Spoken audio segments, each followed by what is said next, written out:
Les 4 aspects de la prière spirituelle. Lutter et lutter encore pour atteindre la perfection spirituelle.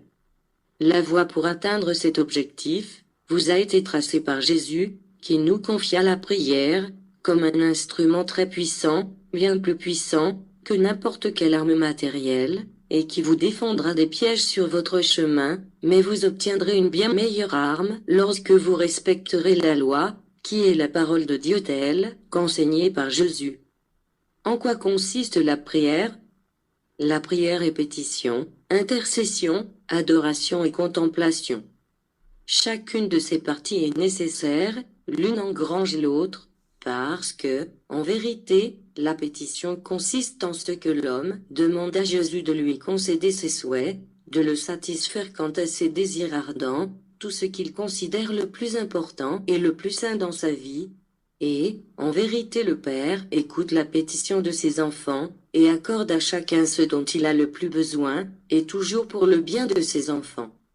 Mais prenez garde de demander ce qui est contraire au salut de votre esprit, parce que ceux qui ne demandent que des dons matériels, des joies matérielles, ou un pouvoir temporel, demandent d'enchaîner leur esprit.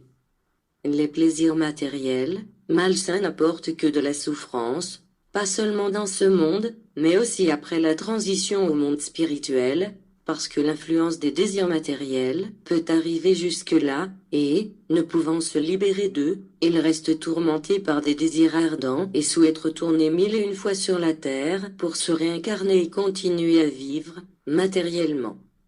Pour cela, mes enfants, demandez seulement ce dont vous avez vraiment besoin pour le bien de votre esprit. La seconde forme de la prière, qui est l'intercession, jaillit de l'amour du prochain, de l'amour que Jésus nous enseigna comme maître lorsqu'il vint en ce monde. Priez pour vos frères proches et éloignés, ceux qui, dans les nations, souffrent les conséquences de la guerre, ceux qui subissent la tyrannie des gouvernements temporels de ce monde. Bien-aimés, préparez-vous. Priez pour vos frères. Mais, dans cette intercession aussi, vous devez savoir demander, parce que l'esprit est ce qui est important. Si vous avez un frère, des parents ou des enfants malades, priez pour eux, mais n'insistez pas pour qu'ils restent dans cette vie, ce n'est pas ce dont l'esprit a le plus besoin. Demandez plutôt que leur esprit se libère, si telle est la volonté de Dieu, qu'il se purifie dans ses souffrances, la douleur peut favoriser l'élévation spirituelle.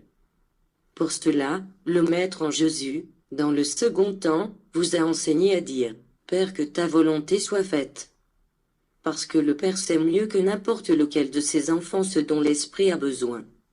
La troisième forme de la prière, qui est l'adoration de l'Esprit, signifie l'adoration de tout ce qui est parfait, parce qu'au travers de cette forme de prière, vous vous unissez à la perfection, à l'amour qui embrasse tout l'univers.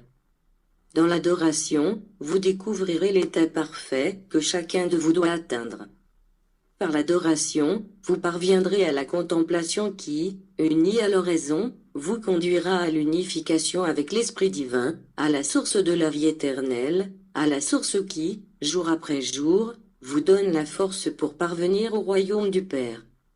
C'est ainsi que vous devez prier, commençant par la pétition, pour en arriver à la contemplation. C'est ce qui vous rendra fort.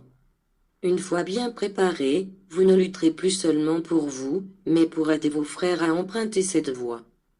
Parce que vous ne pouvez atteindre le salut juste que pour vous-même, mais que vous devez lutter pour réussir le salut de l'humanité.